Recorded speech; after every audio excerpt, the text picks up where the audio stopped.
বাংলাদেশের মানুষের চিন্তা করে দেখা উচিত।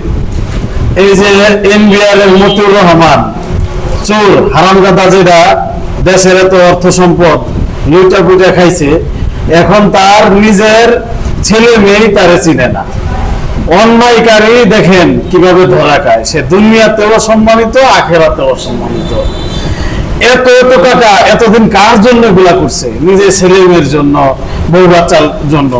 এখন যখন ধরা খাইছে, দুর্নীতি করে এত টাকা করছে, কি সবকিছু খোঁজ খবর নেওয়া হচ্ছে, চেরুনি চালানি দেওয়া হচ্ছে, প্রত্যেকটা সম্পদের হিসাব নেওয়া হচ্ছে। ধরা খাওয়ার পরে এখন তার নিজের ছেলে মেয়ে বলতেছে, আমরা তো আব্বারে এগুলা করতে বলি নাই, আর আমরা ওনারে পছন্দ করি না, ওনারে জেলে বইরা দিলে দেখ সমস্যা নাই। দেখেন মানে উনি যে পাপ করছে, ওনার ছেলে মেয়েও স্বীকার করে, ছেলে মেয়েও তার সাথ ছেড়ে দিছে, বউ বাচ্চা সবাই।